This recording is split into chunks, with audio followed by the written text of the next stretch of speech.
আমি বলছিলাম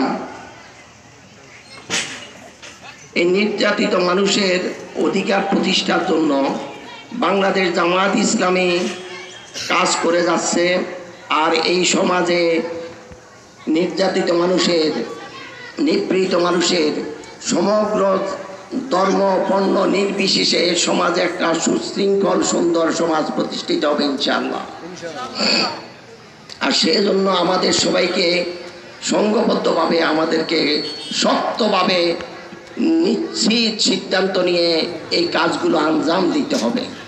আমি আপনাদেরকে বলছিলাম আমার উপর এত অত্যাচার নির্যাতন হওয়ার পরেও আমি এই ইসলামী আন্দোলন ও সংগঠন জামাত ইসলামী ত্যাগ করি নাই।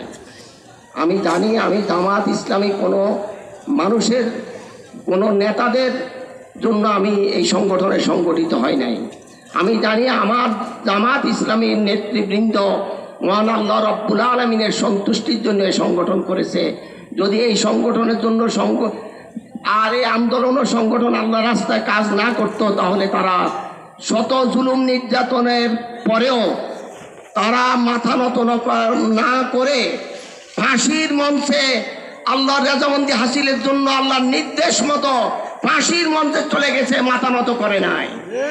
জামাত ইসলামী মাথা নত করতে জানে না, কারণ জামাত ইসলামী জানে আল্লাহকে খুশি করতে হলে সব সময় পৃথিবীর সৃষ্টি থেকে নির্যাতিত হতে হয়েছে। আর আমি নির্যাতিত হতে পারবো, এই নির্যাতিত হওয়ার পরও আমি এই সংগঠন ছাড়বো না। এই সিদ্ধান্ত যেমন আমার ছিল, আমার এক পা গিয়েছে, আমার আরো পা আছে, আমার চক্ষু আছে, হাত আছে, এই সংগঠনের সাথে আমি ইনশাআল্লাহ থাকবো।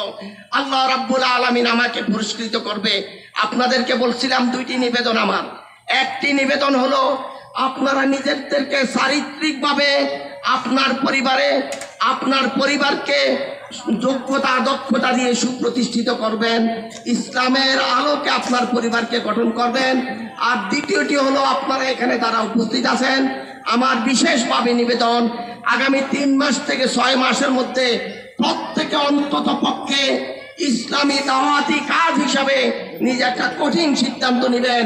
এই সিদ্ধান্তের ভিতরে আগামী 6 মাসের মধ্যে প্রত্যেকে অন্তত পক্ষে 6 জন করে দাওয়াতি কাজ করে ইসলামী সংগঠনের কর্মী তৈরি করবেন। এটা আমার বিশেষ আবেদন এবং এই চেষ্টা থেকে আপনারা বিরত থাকবেন না।